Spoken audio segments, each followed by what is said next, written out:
Hello dear students. तो हम बात कर रहे थे एंजाइम ऑप्टिमा। ऑप्टिमा का क्या मतलब, वो ऑप्टिमम स्टेज से है कि एंजाइम जो है वो एक स्पेसिफिक ऑप्टिमम कंडीशंस होती है, स्पेसिफिक कंडीशंस होती है जिनमें वो पूरी अच्छी तरह से काम करता है। The most of enzyme show best utility at the specific conditions.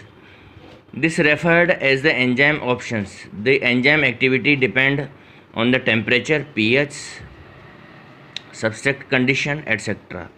तो ये ऑप्टिमम कंडीशन, यहाँ पर फिक्स टेम्परेचर होना चाहिए, pH भी फिक्स होनी चाहिए और सब्सट्रैक्ट की कंसंट्रेशन भी फिक्स होनी चाहिए। तो ये चीज़ें होनी चाहिए जब जाके एंजाइम जो है ऑप्टिमम कंडीशन पर वर्क करता है। At the high temperature they lose their the catalytic property. ज़्यादा टेम्परेचर अगर बढ़ जाता है तो उनकी जो है कैटालिटिक प्रॉपर्टी वो डाउन हो जाती है। इसके बाद में आता है enzyme inhibitions. Enzyme activity can be reduce और inhibit by the other chemicals. Enzyme की जो एक्टिविटी होती है वो रिड्यूस हो जाती है और दूसरे केमिकल जो होते हैं उनके द्वारा जो है ये रिड्यूस की जाती है। These called as enzyme inhibitors. इनको एंजाइम इनहिबिटर्स कहा जाता है। Enzyme inhibitors can be directed as reciprocated. तो ये एंजाइम इनहिबिटेड, जो ये एंजाइम इनहिबिशंस करने का जो काम करते हैं ये उसको डायरेक्ट करते हैं या उसको रोकने का काम करते हैं।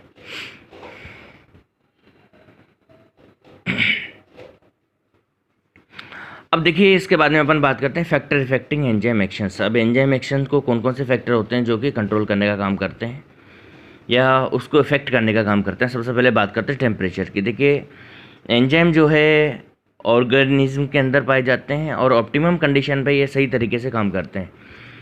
जब टेम्परेचर 20 to 35 के बीच में होता है तो ये ऑप्टिमम कंडीशन इनकी होती है और इस कंडीशन में ये बहुत अच्छी तरह से काम करते हैं। इनकी जो रिएक्शन की जो रेट होती है वो बहुत अच्छी तरह से ये कार्य यहाँ पर परफॉर्म करते हैं।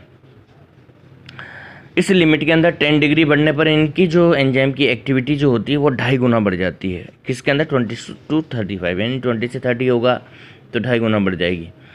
बट 35 से ऊपर जैसे जाते हैं तो फिर इनकी एक्टिविटी डाउन होना शुरू हो जाती है।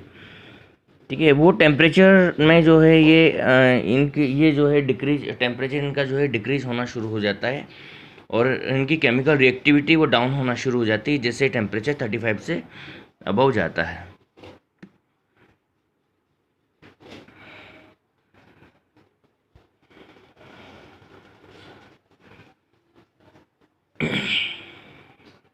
इसके बाद में अपन बात करते हैं दूसरा इसमें जो फैक्टर है वो हाइड्रोजन आयन कंसंट्रेशन, यानी pH। हाइड्रोजन pH जो है एक स्केल है जिसमें हाइड्रोजन आयन की कंसंट्रेशन को हम मेज़र करते हैं, या एसिडिक बेस को मेजरमेंट करने के लिए pH होती है। आपको पता है केमिस्ट्री के अंदर -log of H+ ion, concentration of H+ ion की जो वैल्यू आती है वो pH होती है। pH जो है बहुत ज़्यादा सेंसिटिव हो एंजाइम के लिए। pH जो है बहुत ज़्यादा सेंसिटिव फैक्टर होता है और बहुत सारे एंजाइम जो हैं वो एक स्पेसिफिक pH पर काम करते हैं। ज़्यादातर एंजाइम की जो रेंज होती है वो होती है 5.0 to 7.5, यानी slightly acidic to slightly basic के बीच में ये काम करते हैं।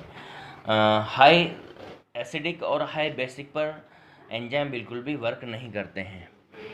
इंक्रीज और decrease in the pH value affect the action of enzyme. इनकी pH वैल्यू जो है वो एंजाइम एक्शन को बढ़ाने का काम करती है। इसके बाद में बात करते हैं अपन कंसंट्रेशन ऑफ सब्सट्रैक्ट। सब्सट्रैक्ट की कंसंट्रेशन बढ़ेगी तो वैसे वैसे रिएक्शन रेट भी बढ़ेगी, यानी कि एंजाइम एक्शन की रेट भी बढ़ेगी। बट एक लेवल पर आके वो रुक जाएगी क्योंकि एंजाइम की भी अपनी खुद की कैपेसिटी होती है।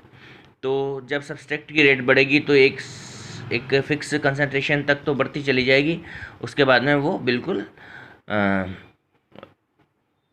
उसकी बढ़ना रुक जाएगी। मतलब एक रेंज तक उसकी रिएक्शन रेट बढ़ने के बाद में फिर आगे नहीं बढ़ेगी।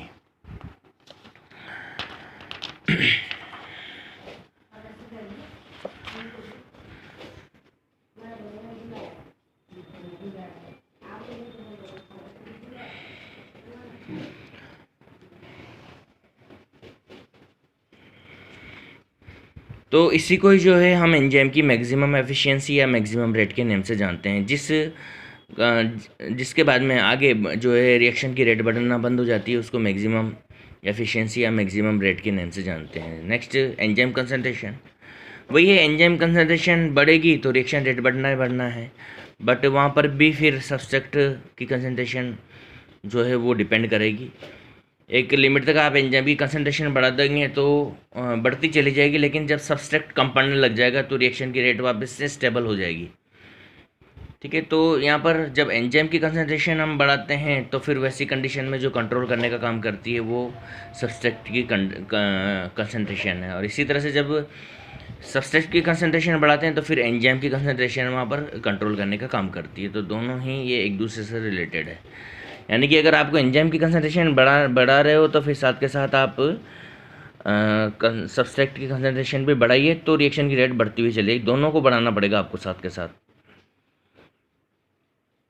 दोनों में से एक को भी अगर आपने बढ़ाना बंद कर दिया तो फिर वो मैक्सिमम रेट तक पहुंचने के बाद में वो रुक जाएगी। फिर कंसंट्रेशन ऑफ एंड प्रोडक्ट, अब प्रोडक्ट जो बन रहे हैं उनकी कंसंट्रेशन भी जो है बहुत मायने यहाँ पर रखती है। अगर उनकी कंसंट्रेशन ज़्यादा हो जाती है तो रिएक्शन जो है रिवर्सिबल हो जाती है, यानी कि कंसंट्रेशन वापस जो है वो जो प्रोडक्ट है वो रिएक्टेंट में बदलना शुरू हो जाते हैं और इक्विलिब्रियम कंडीशन तक वो पहुंच जाते हैं।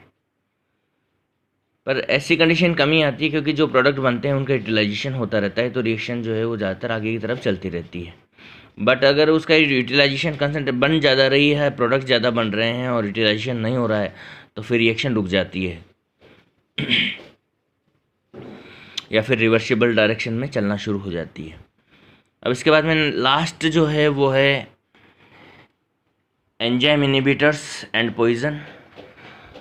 कुछ केमिकल ऐसे होते हैं जो एंजाइम की एक्टिविटी को जो है रोकने का काम करते हैं या उनके लिए पॉइजन का काम करते हैं, एंजाइम को डिस्ट्रॉय कर देते हैं। कुछ ऐसे केमिकल्स होते हैं जिन्हें एंजाइम इनहिबिटर्स के नेम से जानते हैं।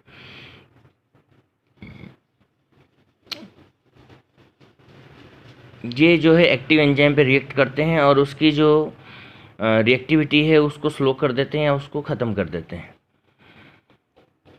दो तरह के ये होते हैं कम्पिटिटिव इनहिबिटर्स। कम्पिटिटिव इनहिबिटर्स मतलब वो होते हैं कि इनकी स्ट्रक्चर जो है सब्सट्रेट से मिलती जुलती होती है और ये एंजाइम की एक्टिव साइट पे जाके खुद जुड़ जाते हैं, सब्सट्रेट को नहीं जुड़ने देते हैं। यानी सब्सट्रेट की जगह जाके खुद ये जुड़ जाते हैं और सब्सट्रेट्स को वहाँ पर नहीं जुड़ने देते हैं, तो वो रिएक्शन आपका प्रोडक्ट नहीं बन पाता है। इसमें एक एग्जांपल दे रखा है कि मेलोनिक एसिड जो है सक्सिनिक एसिड का कम्पिटिटिव इनहिबिटर्स होता है। तो सक्सिनिक एसिड जुड़ना चाहिए, उसकी जगह पे जाके कौन जुड़ जाता है, मेलोनिक एसिड जाके जुड़ जाता है और फिर सक्सिनिक एसिड से जो आगे प्रोडक्ट बनना होता है वो नहीं बनता है और ये इससे परमानेंटली जाके जुड़ जाता है और एक्टिव साइट को ख़राब कर देता है, तो वो एंजाइम आपका बेकार हो जाता है। इसी तरह से दूसरा होता है नॉन कम्पिटिटिव इनहिबिटर्स होते हैं। ये नॉन कम्पिटिटिव इनहिबिटर्स होते हैं, ये एक्टिव साइट पे तो नहीं जुड़ते हैं बट उस एक्टिव साइट को ख़राब कर देते हैं।